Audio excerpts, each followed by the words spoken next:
Nelson Mandela remains hospitalized for the 6th day, where he is said to be responding now to treatment for his stubborn lung infection. The grandson of the 94-year-old former South African leader says the family greatly appreciates the support and well wishes it's received from around the world.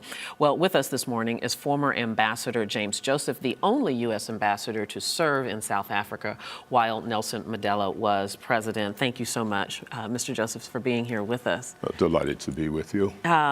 You know what, it's such a special thing, and I've been asking this question all week as we've talked to people about Nelson Mandela. We know so much about him as a world figure. What can you enlighten us about Nelson Mandela, the man? Well, so much is known about him. I'm not sure that I have any special stories, but I have been particularly interested in what he taught us about leadership.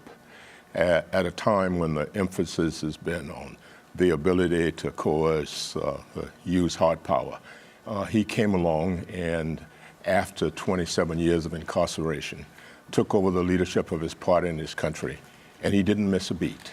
When you think about it, he was incarcerated while we were developing the cell phone.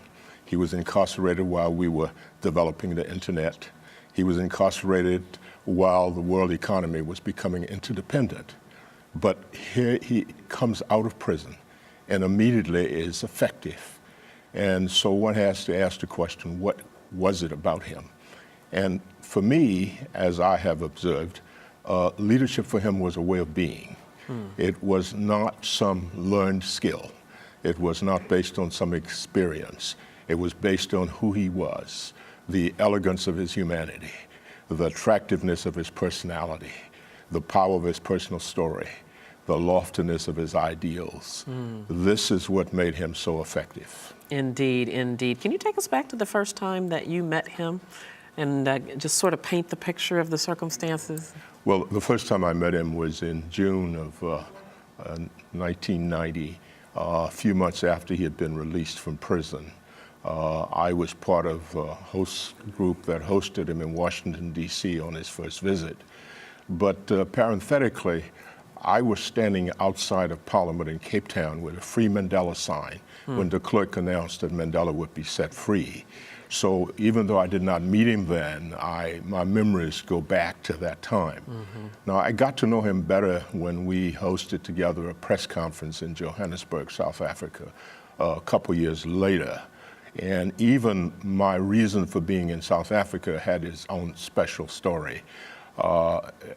You may remember, and the audience may remember, that when Mr. Mandela was in the United States and he mentioned his friendship with Castro, some of the mayors in South Florida who had decided to honor him disinvited him and did not honor him. So I went to the mayor of Miami Beach and worked with him to reverse that and to pass a resolution. And I promised, if you get your council to pass the resolution, I will personally take it to Mr. Mandela in South Africa. And so that's really when I got to know him. Wow, and you were able to do that. I wonder if you could, and I know this would be pure speculation, but if you could speculate how Nelson Mandela, or what he might say about the current ANC leadership.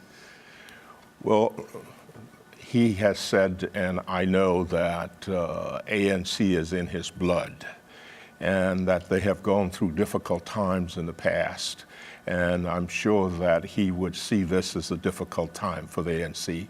But I think he would still be loyal to the political party, and he would try to change those things he did not like rather than leave the party.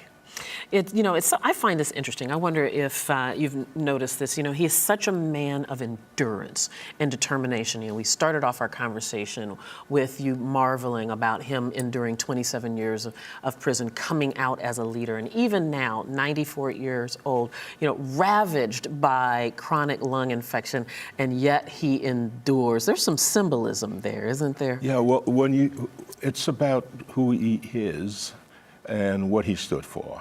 I mean, look, when I think of him, I also think of something that Martin Luther King used to talk about, and that was respect for the humanity of the adversary. Now, that's a powerful force, because when you can meet with the adversary and still show respect, well, Mr. Mandela was able to seduce as a result of that. When coercion was neither desirable or possible, he listened and he learned, and he knew enough about the history and traditions of the adversary that he charmed them into respecting him. I wonder how might the direction of South Africa change after he has passed? Well, people have been asking that question for a number of years. When it was clear that he was only going to do 5 years and Mbeki was going to succeed him, I was constantly being asked, what happens when Mr. Mandela goes? And people are asking that now. I think his footprints on the society are so big and so deep that his legacy will endure. But eventually South Africa will change. Political parties will change as they do. But for the time being, everybody says, remember Mandela. I even remember an occasion when I was sitting in Sharpeville when he was about to sign the Constitution. And as an anti-apartheid activist, I had always sort of said, remember Sharpeville, because that's where more than 60 people were murdered. Yes. But here was Mr. Mandela saying, forgive, and saying, we've all got to work together. And I sat there thinking, if he can forgive, who am I not to forgive? Wow, yeah, very powerful. Former U.S. Ambassador to South Africa. Thank you so much, Joseph James. We appreciate it. James Joseph, I have to get your name correct. Yes. Thank you so much. You're most welcome. Appreciate it.